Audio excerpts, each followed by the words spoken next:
slogan de dénonciation de ce crime raciste et de dénonciation de l'islamophobie. Il était temps qu'enfin, plus largement, les forces politiques, syndicales, associatives reprennent ce terme d'islamophobie.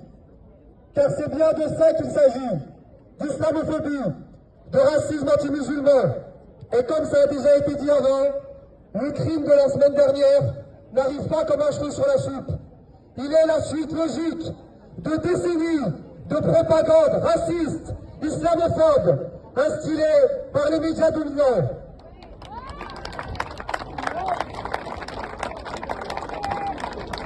Je vais vous citer une déclaration de notre organisation, l'Union pour la reconstruction communiste, qui disait en 2004 déjà que nous condamnons la loi discriminatoire d'exclusion qui, sous couvert de laïcité, fait le jeu du Front National et de toutes les forces sociales rétrogrades qui ont intérêt à favoriser la division des enfants du peuple. Car pendant qu'on parle du voile, le gouvernement prépare ses mauvais coups contre la Sécu et la loi du travail.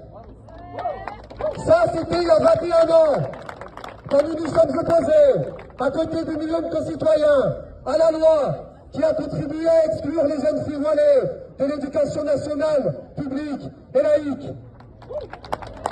Nous continuerons de mener ce combat. C'est la loi, c'est le combat pour les droits de tous et tous, quelle que soit leur religion, leur couleur de peau, leur manière de s'habiller, d'accéder à l'enseignement public. C'est le combat pour le droit du l'islam ROS à exister. C'est le combat contre toutes ces lois, toutes ces stratégies de propagande, de la burqa en burkini, à l'argent halal dans les cantines, qui n'a qu'un seul but, diviser le peuple de France pour nous empêcher de voir que le vrai problème, c'est le capitalisme.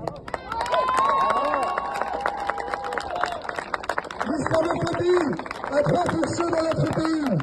La première, c'est de diviser les enfants du peuple sur des critères religieux, alors que nous ne sommes qu'un et qu'une, nous sommes la classe ouvrière. La deuxième, c'est de contribuer à entretenir ce système social raciste qu'est le capitalisme, et qui, par le racisme, permet de surexploiter les franges les plus dominées de la société, nos frères et sœurs noirs, arabes, roms, musulmanes.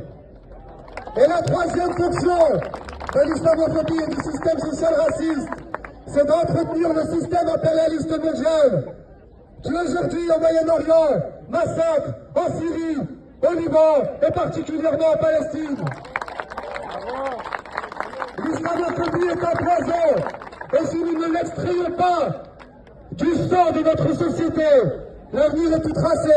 Nous nous dirigeons malheureusement vers le fascisme. Mais nous pouvons y faire face. Les échéances électorales sont importantes, mais peut-être le plus important, c'est l'organisation collective dans les associations, dans les syndicats, dans les organisations politiques.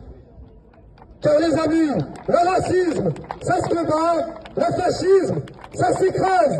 Le racisme